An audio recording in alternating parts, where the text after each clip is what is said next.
well, everyone should have access to healing, in my view, right? And I want to know what the world would be like if all people could fully express who they are.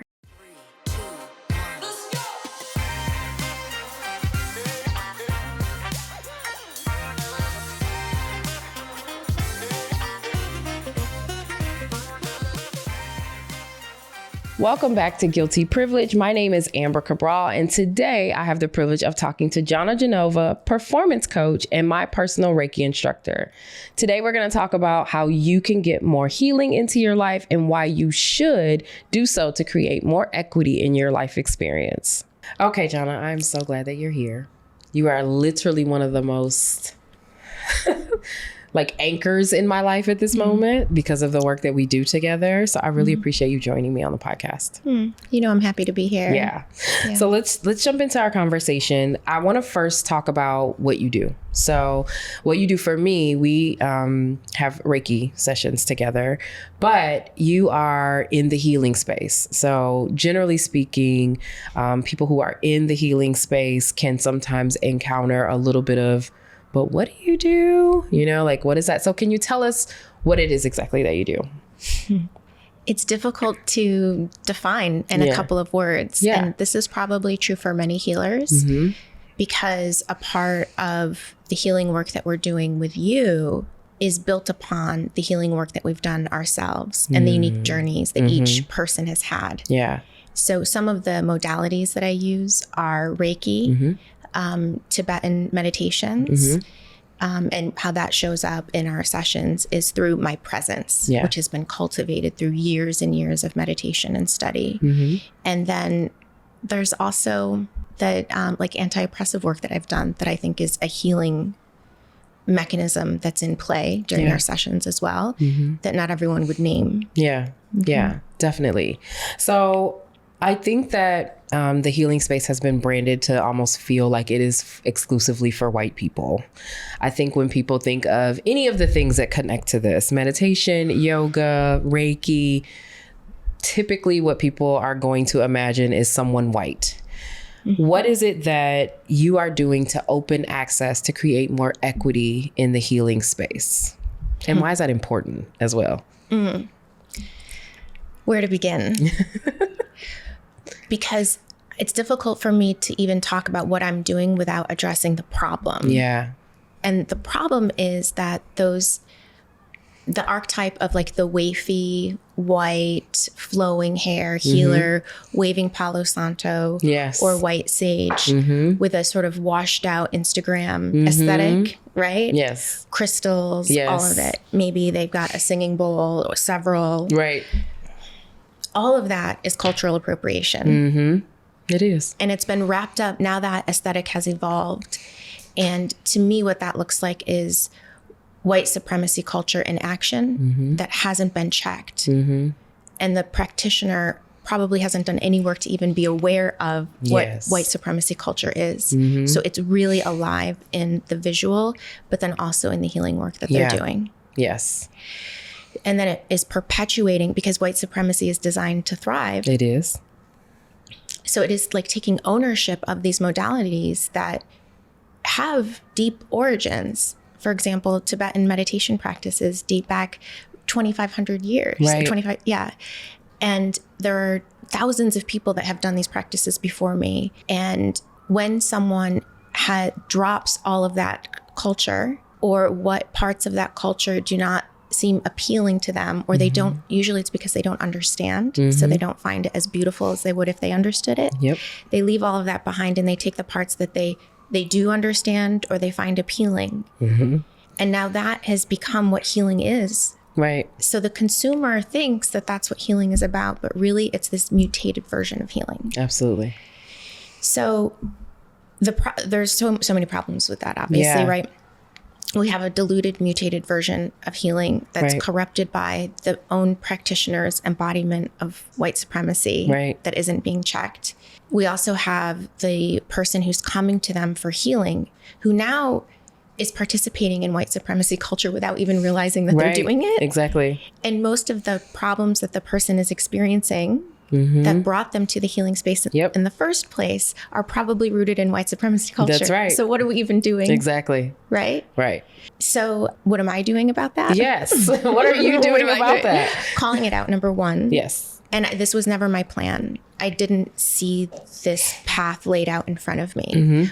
What happened for me is that I grew up in a rural community. So I would go on long walks and find arrowheads, remnants from the Native Americans who lived on that land before my family was there. I enjoyed spending time with trees and nature, feeling things. I also played the cello growing up, which is an instrument that rests against the body. Right.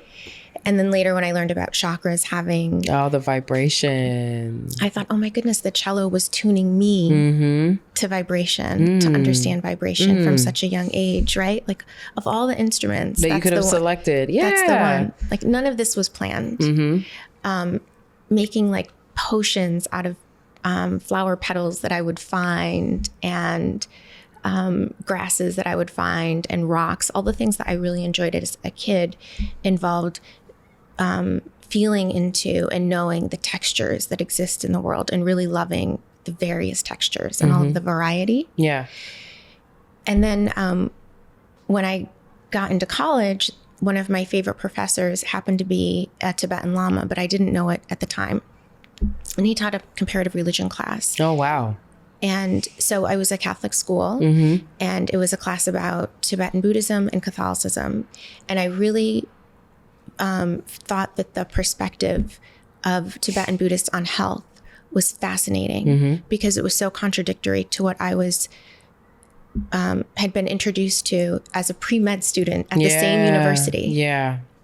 And simultaneously, I was taking classes about like ethics and healthcare and end-of-life decisions. And it occurred to me that the Tibetans have such a different view about life and wellness that perhaps our healthcare system would benefit from recognizing that we had a cultural bias baked into the idea of what health is and the way that we allocate resources. And at the time, I didn't know it, but this was a perfect introduction to how bias can show up.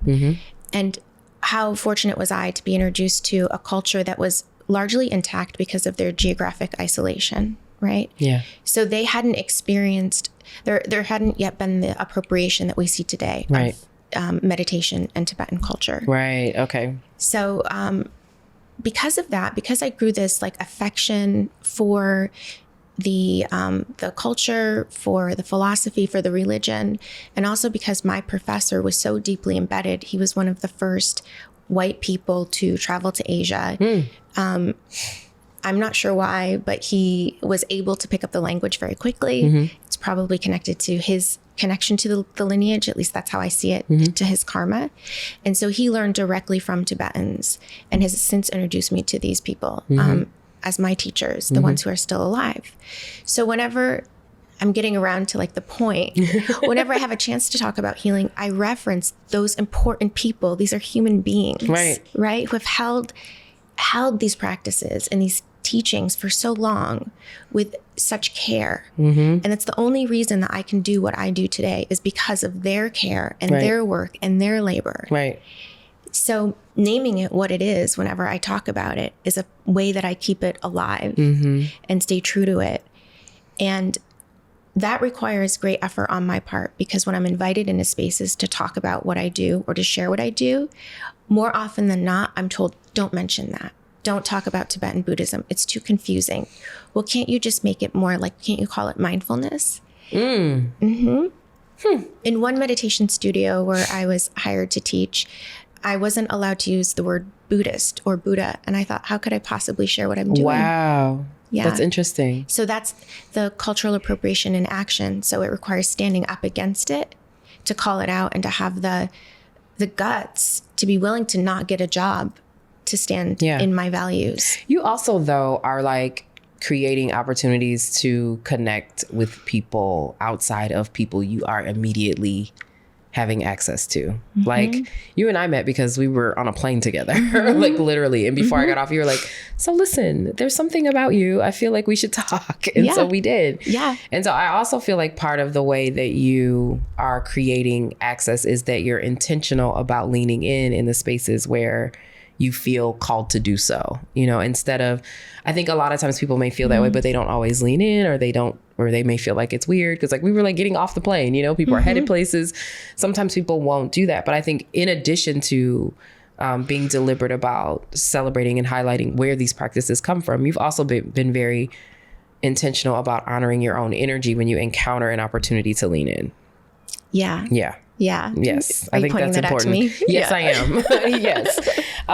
So I also want to talk a little bit about why do you think it is important to get tools like the healing modalities that you practice into the hands of people who don't traditionally have access to them? Because you work with a lot of non-traditional, I would say, you know, thinking about those stereotypical communities that would have access to this. You work with folks that are not necessarily a part of those communities. Can you describe why it's important for those folks to also have access to what you do? I hope you're enjoying today's episode. And if you happen to also be looking for tools to help you navigate tough conversations, to be able to show up as a more impactful ally, or just to have resources about how to navigate equity in your world, I've written 2 books. My first book is called Allies and Advocates. And this book is really focused on helping you show up as a more impactful ally. It has actual tactics and tips and things that you can practice to help you get there, both for yourself and for others. My second book is called Say More About That. Now, Say More About That is more about helping you to speak up, to push back, to challenge, to be able to have those conversations that sometimes get a little bit difficult. And in fact, I've given you actual scripts to help you to be able to do that. So if you're interested in just having a few extra resources in your pocket to be able to help you to navigate any of those things, you can go pick up those books anywhere where you buy books, or you can pop down into the show notes and click the links and buy them there. Back to the episode. Well, everyone should have access to healing, in my view. Yeah. Right. And I want to know what the world would be like if all people could fully express who they are. And that's deeply rooted in Tibetan Buddhism as well. Right. The idea that all of us has an essence that is obscured by our life experiences, so covered up, and then it changes how we are showing up in the world. And in my experience, working in healing spaces, including treatment facilities, my own experience with trauma, my own experience with life. Give me, say more about the treatment facilities. So in 2015, I was invited to work with a residential treatment facility for adolescents with co-occurring disorders, which means they had at least 2 diagnoses. In other words, these kids had a lot going on. Complex histories. And this was a unique facility in that their approach was love, to love the kids, to put them in a beautiful place that could inspire healing, where they felt valued, they felt important. And someone had the idea to bring me in to do energy healing with them.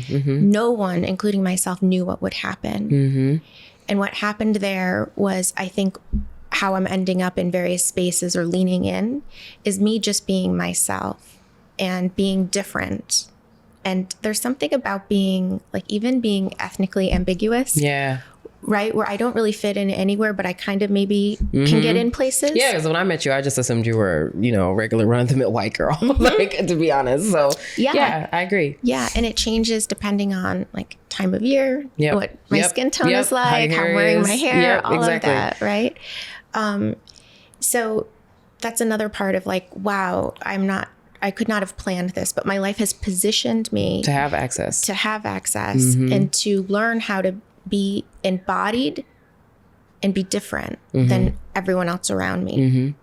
So when I went into the healing center, the treatment center, I was different. I wasn't trained to diagnose these kids. They could tell.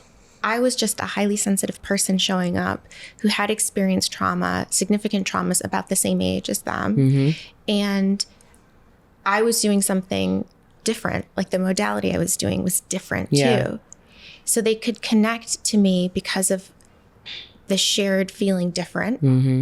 And then also all of these practices and my choices in life have changed my constitution so that people often feel a kind of safety with me. Yeah. And that can't be faked. It's like they say, people feel your energy. We can tell. Yeah. Absolutely. So you recently shared with me that I am the only woman and the only non-athlete that you have as a client, right? And so I'm curious, which, by the way, that blew my mind to know that. But I'm curious about, who are you working with, to the degree, confidentiality being what it is, but also why that community needs what you do and how they benefit from what you do. And then the differences or similarities with working with me. Okay. Yeah. So I can feel in your questions, you can feel me dancing around the questions that you're asking. Yes. And there's a reason. Yes. Why I am. So I'll explain that right now. There's a part of me that is so careful about the functioning of white supremacy as a force. Yes. What I do for work right now is really sexy. And a lot of people might hear what I do and then want to jump to doing that and working with these populations. Right. And so that's why I've been dancing. Yes. Dancing, because I don't want people to take that approach. That approach is based in ego, and it's not helping anyone, the practitioner or those that they're saying that they're serving. So I currently work with NFL players and coaches. I do some work with various teams as a performance coach. Yes. But my way of doing the work is rooted in everything we've been talking about so far, right? And which, by the way, that is a space that could benefit quite a bit. Yes. So just like the kids who are in treatment for various complex histories, my intuitive nature brought me to this, I think. The way I experience the world is so much more than the words that are spoken. It's so much more than what I see. I experience the world in textures, tones, vibrations. I guess like the cello in a way. Exactly. Is how I'm feeling everything. And also because of like the way I show up in the world, my physical appearance, I'm aware in unique ways of how the unspoken is impacting us. So this is like so complex. I call it the pre-verbal. Everything that happens without words, before we had words, and the stuff we can't speak about because it's too painful. So that could include our ancestors. They say going back 7 generations, according to epigenetics, we are embodying all of their experiences. Yeah, we carry it genetically, for sure. And it's shaping our perceptions of the world. Absolutely. So there's all of that. Then there's the stuff before we had language, like when we're in the womb, when we were little kids. There's the stuff we don't have words for yet. Right. No one's given us a label to understand it and contextualize it yet. And then there's the world today. So there's also that. That's right. Right. All of these things. And most of the healing modalities that are out there, again, because of the dominant culture, happen through talking or looking at something through a microscope. Correct. Or some other device, right? Right. And if we can't talk about it and we can't see it, then it must not be true. Real. It's not real. It's not happening. Right. And in my experience, all of the pre-verbal is very important. And if we don't address the pre-verbal, then there won't be healing. So I seek to help anyone, or to sort of like bring awareness that the pre-verbal is real. It does impact us. And then with professional athletes and with yourself and with the kids that are in treatment, the one common denominator is that you're all highly sensitive, high achievers. Yeah. That is the thing you always say to me is, oh, you're very sensitive. You're very high achieving. This is the way that shows up, right? Because it's like a ripple that you put into the world, right? So I definitely feel like that resonates for me from that standpoint. Yes. Yeah. And people who are highly sensitive, by sensitivity, I mean awareness. They're open. They're more aware of what's going on than other people. And so they have an internal GPS that's guiding them someplace that no one else could see because it's based on their sensitivities. Right. And like I said in the beginning, I want to know what the world would be like if all of those people could follow that tap internal. into that. Yes. Yeah. Yes. Yes. And so I want to help the people who have that to retain that. So the commonality is high achieving, highly sensitive. Yeah. Yeah. And often these days, they come in like black and brown bodies. Absolutely. Usually. Absolutely. It's probably just because we're getting the opportunity to express in some ways that we maybe could not express historically. That, but I think they're drawn to me and my healing because the other forms of therapy don't work for them. Agreed. Weren't built for them. Agreed. And this is more built for people like us who more experienced sensitive. a lot of the pre-verbal stuff. Absolutely. So I want to talk a little bit about what Reiki actually is. And what are some of the observations you've made since you and I have been working together? Can I say whatever I want to say? I think so. I'm just kidding. So Reiki, just like white supremacy culture is an energy that exists in the world. Yep. Reiki is an energy that exists in the world. Yes. And anyone can be opened to channel this energy of Reiki. It's healing, but it doesn't represent all healing energy. There are lots of different healing modalities out there. What makes Reiki distinct is that it seems to know exactly where to go and like exactly what to do for the healing. So that means that I, as the practitioner, don't really have to know anything about you. I don't have to ask you questions, and you don't have to know either. Right. What needs healing. Which is great. It just knows where to go. It's gentle, which I love, especially for people who have experienced complex trauma, especially for people who are highly sensitive, who could be sensing what might come next and then might be putting the brakes on. Yes. Right. Reiki respects the free will and what you're ready to have healed. So it's super soothing and it goes at a pace that's comfortable for you. I love that. So you recorded a sleep meditation for me. I still use it. I haven't used it as much lately, but it still works. It was one of the things that you did for me that I thought was really fantastic. I want to talk about why sleep is so important. It is one of the things I feel like you drill into me. I want to talk about why sleep is so important and also how it's so important, particularly for marginalized identities, to rest. Okay. Yeah. Everyone needs sleep. Yes.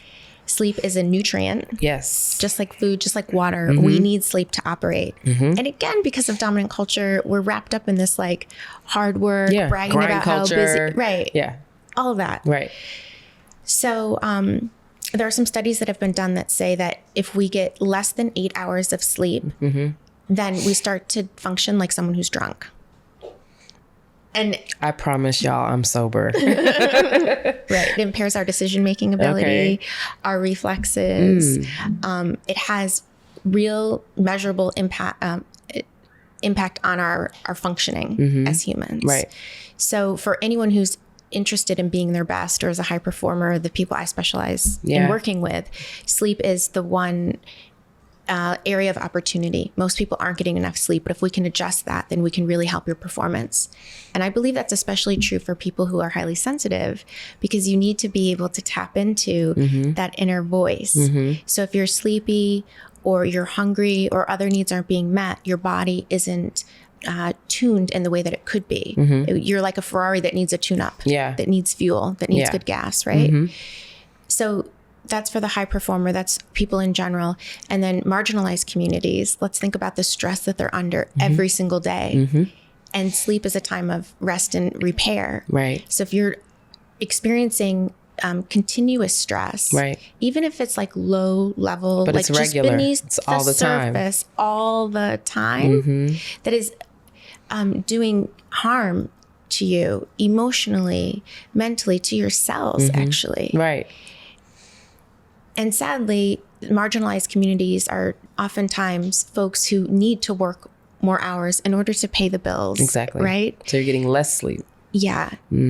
Hey there, I hope you're enjoying the episode. And in fact, if you are, you can bring me to your organization or event to help you bring conversations like this to life in your workspaces. This is something I do for a living. I do coaching, I do training, I do executive consulting, whatever it is that you might need as it relates to trying to figure out how to activate allyship or equity in your space. It's probably something I can support. So if you're interested in how we can work together, you can reach out to me at cabralco.com or pop down into the show notes and click the link, book a discovery call, and we will chat with you soon. Back to the show. So that makes me think about, you and I had this conversation in one of our sessions before, and it makes me think about the impacts in terms of when you are showing up to work and making decisions, or, you know, if you are a marginalized person and you are in a position where, you know, because of white supremacy culture, because of systemic oppression, you are in a position where you have to work to do more, to get more so that you can survive, and you aren't resting. Like, how does that show up when you are driving? How does that show up when you are, you know, building relationships in your community, when you are raising children? And so it makes it a lot easier to pass the trauma on instead of actually folks who are able to rest, and folks who are able to, you know, eat nutritious food, or folks who have access to Reiki, or folks who know how to meditate, right? That have the opportunity to do the cellular repair that you're talking about. Yeah. It's also an act of rebellion. It is. And I can't take credit for this. I would credit Nap Ministry and others who are doing this work. But Adrienne Marie Brown too, her work on pleasure, taking the time for sleep is a basic need. And then what about like a nap, just a pleasurable nap? Right. Just for joy. Exactly. Just because you want to. You just want to lay in a hammock because you can. Let's not talk too hard about naps though, because I can't get one right now. So I would love to know, what are some misconceptions that people have about healing or well-being that potentially are connected to inequity? I think one thing that I hear from many of my clients, so we'll say men, Black men, they don't like to go to the doctor. And this is also documented. Because they don't trust the doctor, because it's expensive. And I wouldn't even call that a misconception. That's true. Like doctors don't have appropriate training. Yes, that's correct. Our systems are broken, right? So what that person is experiencing is accurate. So with energy healing, I think that mistrust, because our society says doctors are trustworthy, science is trustworthy, linear thinking is trustworthy. Anything that doesn't fit into that, there's already maybe suspicion around that it's not legitimate. Right. But the truth is that these modalities have existed for a very long time and have been proven to be effective for many people. So sometimes this work is even more trustworthy, even though we can't understand it with the mind that we seek to understand it with. We may understand it with our other mind, with our body. That makes sense. What do you wish more people knew about healing modalities like meditation or Reiki or any of the other practices that kind of fall into that category? I think they're essential for our well-being, and that the very problems that most of us face today are because we're not doing these other practices that are receptive practices. There's so much, if we think about our day, there's so much doing. How much time do we spend in receiving mode? Even if it's just deep listening in nature or playing with nature in the way that I did as a little kid. We need, as humans, to feel connected to each other, to the land, to our food. I mean, when's the last time you actually washed your own lettuce? Right. You just take it out the bag. It's like wash anymore. 3 times. Right. You know, so meditation and healing are sort of packaged forms of receptive mode. Right. So if you think about it.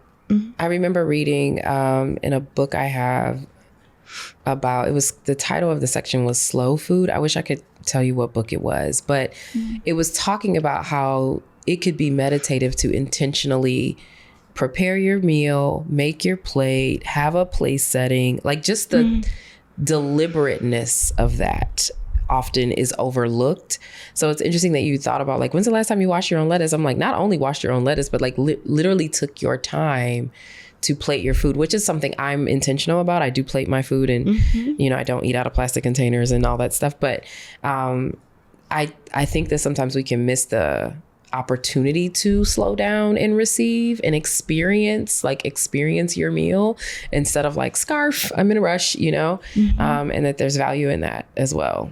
And it's a muscle. It is a muscle. So we can't just decide I want to go on vacation and now I'm going to take my time and slow down. Right. It just doesn't work that way. Our nervous system needs to have support in settling itself, and meditation and healing give us that support. They teach our body a new way of being. And then doing it on a regular basis helps us so that when we are making our dinner and plating the meal, we can actually experience it not as a deliberate action, but as receiving the beauty and the gratitude that's available in that moment. And that's when it becomes really enriching and feels really good. Absolutely.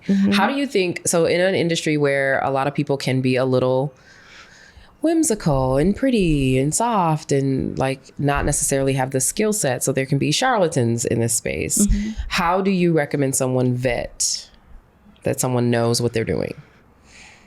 I wish I had a simple answer. Like, there's a professional organization that they should be subscribed to. They're in alphabetical order by state. Which is exactly why I'm asking you, because there isn't that. It doesn't exist. Yeah. And I think in this case, going with your instincts, especially if you are a highly sensitive person, especially if you are a person of color or another marginalized group where you have learned to rely on your senses and your body has a lot of wisdom. Right. And believing that. Yes. And if someone feels off to you, trust it. I would say look for things in their bio, like they've done anti-oppressive work, blah, blah, but anyone can say that now. Yeah, and now it's like the really cool thing to say, or like trauma informed, blah, blah. And it's just not really trustworthy. So one way to know if they can back that up is looking at like how many hours of experience do they have? How many clients have you worked with? What kind of training did you receive? And with Reiki, if they did it online, I would stay away from that person. No. Oh, wow. This person is someone who wanted to pay a small amount of money and click through. Someone who even did a weekend certification, which is usually how it's delivered. I would also stay away from that. Got it. I think that there should be several So weeks. we can ask, how did you get certified for Reiki? For Reiki specifically, I would ask how much time was between level 1, level 2, and perhaps level 3 if they have that level. Okay. And you want to see a good amount of time between each certification. Yeah. Because it shows that they're committed to it, practicing, working with people, and gaining experience. And it's not just like, oh, I really liked that person's Instagram page, and I think this week I want to be a healer. Exactly. Yeah. Right. I'm sure there's a lot of that. Okay. So this show is called Guilty Privilege. And the reason I called it that is because I think people have a lot of guilt around the privileges that they have. And that shows up in all kinds of ways. And also there's a lot of lack of awareness of privilege in general. And what I wanted to do was try to highlight how privilege really gives us an opportunity to make an impact. It's a tool. So if you have it, which we all do, whatever version of it you have, the idea is that you are being impactful by using it to assist and support and aid and all of those things. What I want to ask you is, what is one privilege that you have that you refuse to feel guilty about? One that I'm practicing, and I started too late. I wish someone gave me permission or told me about this when I was younger and I had more of it. Yeah. Or maybe it was in a different way. Maybe more is not the right word, but really taking in and enjoying my beauty and its various forms. That's a good one. I think a lot of us have been conditioned to not describe ourselves as beautiful, or to shy away from compliments about particularly our appearance, but even just our skill set. Like, I think women are kind of, at least my experience of being a woman is like humble. And so I think it's really good that you are unwilling to feel guilty about that. Yeah. I want to encourage more beauty in the world. Absolutely. I like beautiful things. Same. Me too. Yes, we do. Thank you so much for joining me on the show. Thank you. All right.